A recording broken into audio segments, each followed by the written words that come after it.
What is up, guys? Thank you for checking out another Guido Stackin video. If you like videos on coin reviews or tips and tricks on how to save money on stacking precious metals, make sure you subscribe. All it takes is a second to hit that little subscribe button and boom, there you go. If you want to get real crazy, hit that notification bell. That way you know when I post a video every so often. Alright, so anyways, guys, Legendary Warrior series, we are now up to 3 releases. It's been a strange series up till now. I'm gonna give you a backdrop. Some of you might not really know what it is, or you know, the history of this or whatever. They are minted by SilverTowne, so a big mint is making these coins, and you can tell that the quality is pretty consistent with these coins. That's another thing we'll go over, but they are minted by SilverTowne exclusively for Pinehurst, and you can order them directly from Pinehurst Coins, or you can buy them from me. Of course, I am going to have the Achillies for sale Monday night on my auction, 8:30 p.m. Eastern. Shameless plug right there. When the Cesar was released, I sold 100 of them pre-sale. So they are starting to gain a little popularity, but it's been a mixed ride, and I'm gonna kind of explain that as we go here. So what I was mentioning, when you get these companies, these distributors, online dealers that start to commission these coins, and sometimes they get these mints that they almost rush them, or the mint is not exactly a big one, and you start to get all kinds of quality control issues. From what I've seen, and I've had a lot of these coins, like I said, I sold over 100 of the Caesars. They are pretty consistent. There is not a whole lot of quality issues with these coins, which is definitely an upside for the series itself. Another thing, even though these are rounds, we've had a lot of busted series that are rounds in the past, but we've also had some major successes, just to name a few, that are rounds and not actual coins. We have the Zombuk series. That was not a coin. That was a generic round. We've had the 4 Horsemen of the Apocalypse, a very, very short series, which usually don't do very well. That series absolutely crushed it, and it crushed it for a long time. And not only that, they're still pretty expensive. World of Dragon series, another series that was very successful. Not a coin, was around.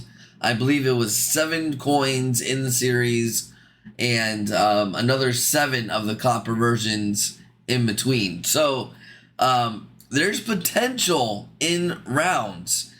And this one is a little bit hard to read, and I'm going to explain why. First off, when Bloodax, this is the first release in the series, was released, everybody was a little confused by it. They weren't really sure if it was going to be a full-on series, if it was going to be kind of like a one-off release, which sometimes they do that. You know, they do maybe 2 coins in a release, and they realize they're really not making money and people are really not catching on. We've had a couple of those in the past. But there wasn't a whole lot of these moving around, I should say, in the secondary market or in the community in itself, which is usually a sign of a successful series. Another thing that kind of messed this one up, this is a Viking related coin. Around the same time, they were releasing the Odin coins and those types of Viking coins, all those at the same time, so it caused a little bit of confusion, and I think that's what hindered this first release from really catching on. Anyways, these are the coins. They are uniform as far as strike goes. They are matte finishes, which is not a bad thing. Some people like shiny coins. Some people like matte coins.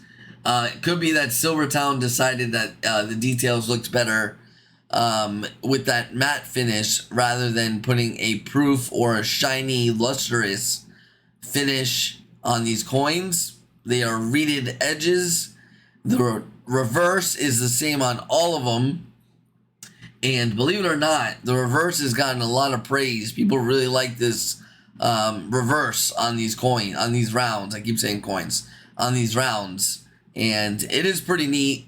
And once again, there's absolutely not a single part of this that shines, which is not a bad thing, like I said.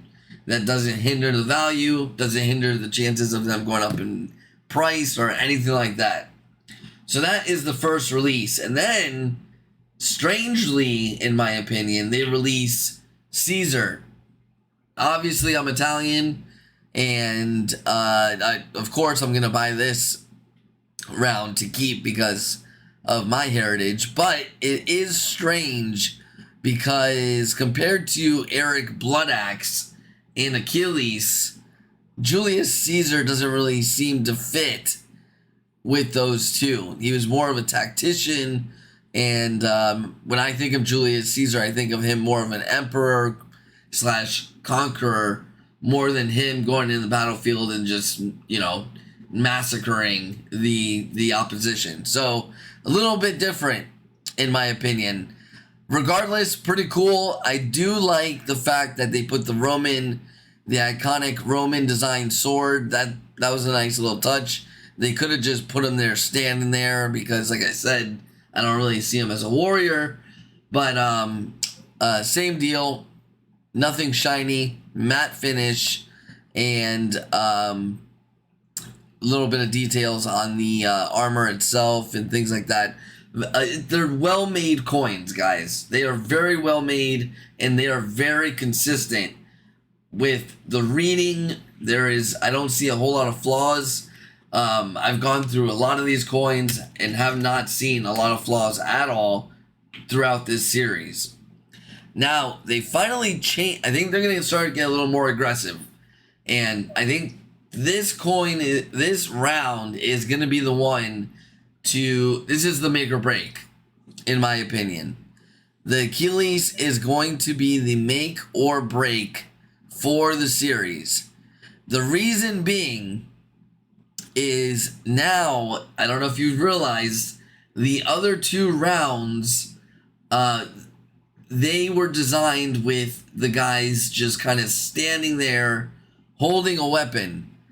Now we have some action in the round. It looks like Achilles is charging into battle with his spear, with his shield. We got some stuff going on in the background, a little bit of motion, some fighting in the background. And when I think of warriors or legendary warriors, this is the round I would think of. You got some fighting in the background. You have the main character in a battle stance or in the midst of a battle or something like that. This one by far is the best one of the three, in my opinion. So we'll see what happens. There's been successful rounds. We don't know yet. Still early in the game with these. Sometimes these coins don't get expensive until the series is over. The World of Dragon series were cheap for a very long time until the series was over, and then all of a sudden they got very expensive. So we don't know what's going to happen. We don't know how many they're going to release. It's an open mintage, but with rounds, open mintage is not the same as a sovereign country saying open mintage. Open mintage for a private mint like this, private rounds, could be, 20,000, maybe, could be even less than that. I don't see them making a whole lot of them. So open mintage is not a bad thing when it comes to these. So anyways, let me know what you think down in the comments. Obviously, I am collecting these. I have all three. I'm going to keep going with the series. And you can buy these from Pinehurst. This is not a sponsored video because you can also buy them from me. Monday night, you can buy the Achilles. I have a roll of Cesars left over. Those will probably sell on Monday. And unfortunately, this is the only Bloodax I have left, and it is not for sale. However, I can still get them for you in about a week. So a week delivery time, I can still get the Bloodax for you if you want. Just shoot me an email, put an order together. I can still get all three of these coins for you. Absolutely no problem. I deal directly with Pinehurst, so I'm able to get them, and at a good price at that. So I got 60 Achilles. About 20 are already sold. I did not do a pre-sale this time. I just wanted to have them and sell them. I didn't want to do a pre-sale. They pretty much right around the time they announced they were going to release them, the gap between when they were going to release them and the pre-sale just didn't make sense. It was going to be more work for no reason. So I just decided to get them right away as soon as they were released. So anyways, guys, let me know what you think of this series. If you know what the next next release is going to be, let me know. Maybe I could find out. I'm pretty cool at Pinehurst. Maybe I could find out. But anyways, there's potential here. And I'm not saying to buy 100 of these coins, but I would definitely dabble and get a couple of especially of the Achilles and the Bloodax because of first release status and potentially the nicest one in the series. And then you're gonna have to get the series, the Cesar, in order to complete the trifecta. But anyways, which one's your favorite? Which one's your least favorite? Let me know down in the comments. If you like this video, make sure you subscribe, hit that little bell, and I will talk to you guys later.